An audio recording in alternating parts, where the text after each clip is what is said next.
And so in the early 70s, I decided with the small roster that I had, that at that time included Gary Burton and Chick Corea and Keith Jarrett, to give it a shot and see if there would be a way to internationally globalize what I was doing. And it was quite an undertaking. I remember having to buy a machine. It was about this tall. It was a ticker tape machine.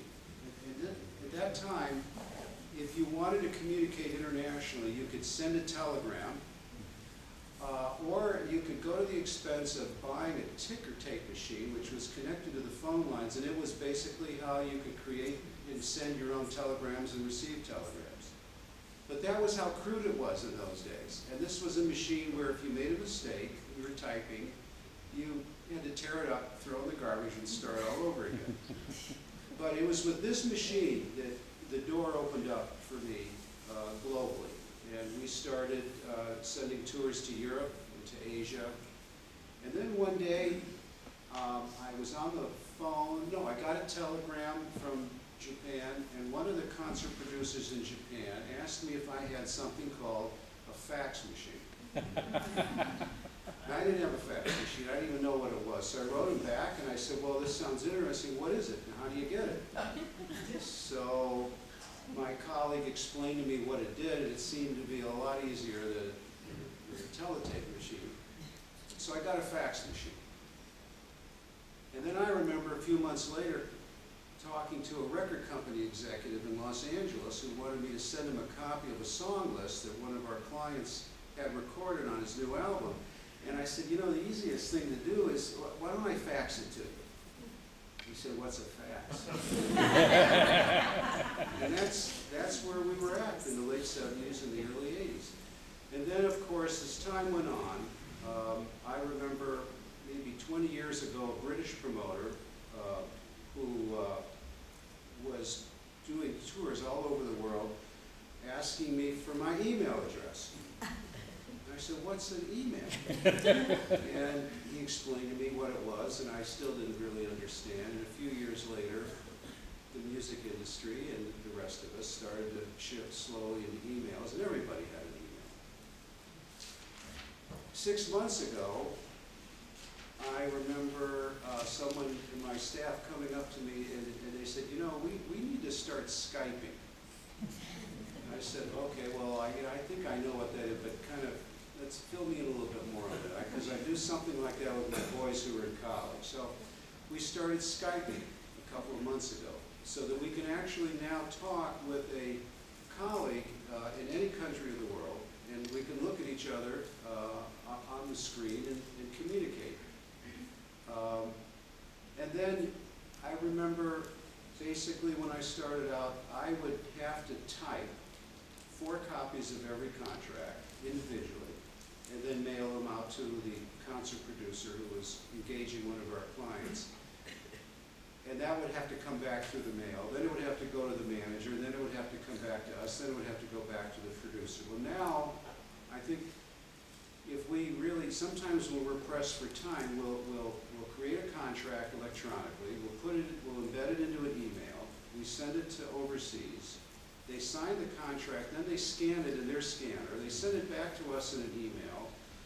A few minutes later, we forward it to the manager or the artist, they sign it, comes back, and the whole business transaction can conceivably be completed in hours. So the reason I'm telling you this is because, as I said, you have to understand how over the last 20, 30 years, the globalization, the business part of the music industry has been expedited. The process has been substantially expedited by the extraordinary technology. So basically, now, when someone talks to me about the globalization or the word global, it means something completely different than it did 30, 35 years ago. It was really ominous at that time to think about booking tours or sending tours overseas, doing business, on a foreign basis. Today, it's as common, it's as comfortable, it's as easy as doing business with someone across the street. And that is no understatement. We have colleagues overseas who I'm proud to say, because I push my staff pretty hard to respond quickly and to be very attentive. We have colleagues overseas that tell us that they find that doing business with us feels more immediate than doing business with some of the agents in their own country. And it comes simply down to the human factor now. The technological factor has absolutely reduced, almost in a metaphysical sense, distance. Distance is irrelevant now in so many different businesses. During the course of the day, we probably exchange 200 or 300 emails with colleagues. We talk to them on the phone all day. The majority of the people we do business with around the world now speak English. If you want to be involved in the cultural arts industry in any country, film, book publishing, music, you have to learn English. And that's become that is the international language for people in the industry. And there's conferences now. I just got back from London. Every year in March, there's a conference where about 900 concert producers from around the world and agents get together. And I've been going for 20 years now. And we're as familiar with each other as if it was a group of people from the same town. There's a real international community that's very developed right now that is involved with not just jazz, but all aspects of music. And the tours and the clientele now are shared internationally. We have clients that Bob talked about the evolution of how American jazz musicians began to collaborate with musicians from other countries. It's now at a point now where there are, throughout Europe, in Japan, Australia, South America, indigenous jazz groups that have developed in those countries who are now touring over here and who are in their own countries now as popular, in some cases more popular, than American jazz artists.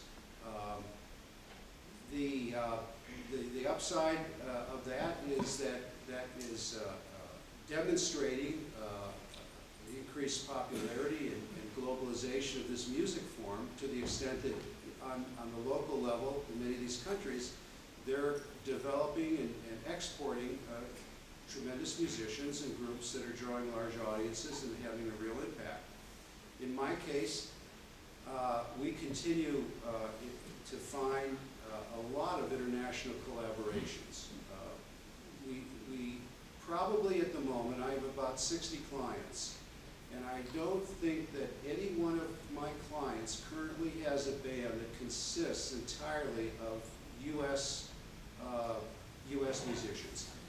I think literally every single band and every artist has musicians in his or her group that are first generation citizens of other countries, born in other countries. And the interesting aspect of the whole thing from a business standpoint and from a cultural standpoint is that there is this tremendously fast access. Musicians in other countries and are able to listen through the internet. The exchange of music has been just at lightning speed, and I think it's promoting some of the most provocative music that we're hearing. A lot of the new groups and artists that we're hearing that are inspiring to us are from other countries. They're from other parts of the world. And some of the most interesting collaborations we've ever worked on have resulted from this international mixing. When I first started working with Gary Burton in the early 80s, one of the more fascinating projects we did was with Astor Piazzolla, who was the great tango master from Argentina.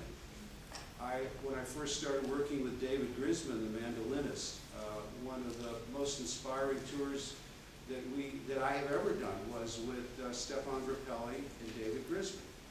So the globalization has I think, been a very healthy component in growing the music and making it more interesting. And on the business side, the globalization that exists right now, what I'm trying to say is actually something that we all take for granted now because of the technological access we have in the internet. And it's really boundaryless. There's very little significance to me anymore in terms of where we book tours. Probably 50 to 60% of the tours and the bookings that we do are outside of North America.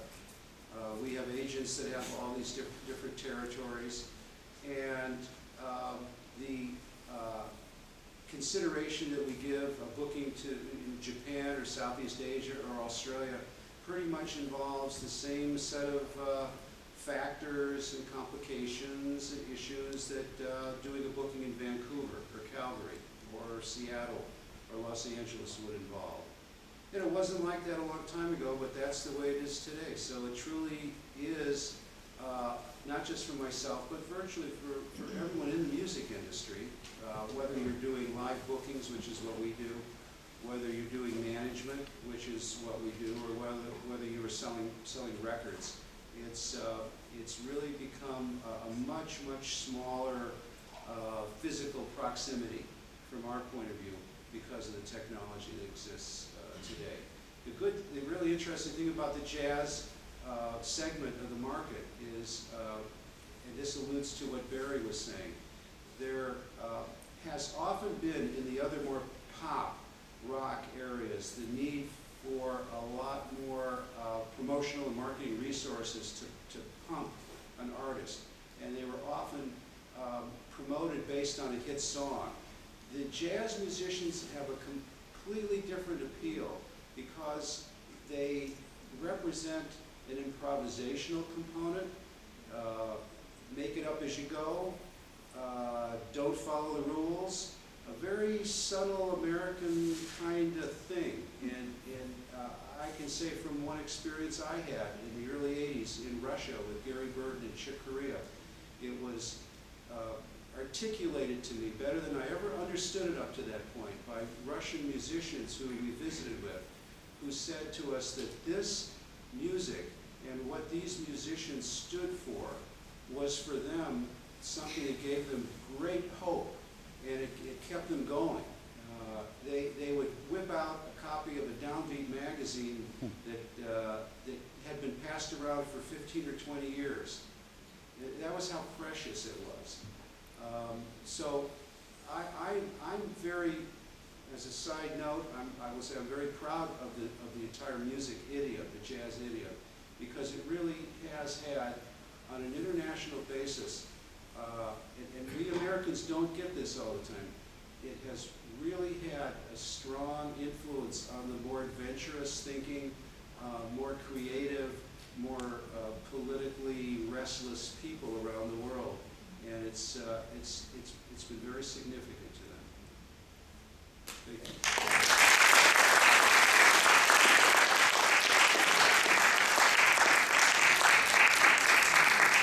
Marvelous. So you've heard a lot about the music, and you've heard a lot about the industry.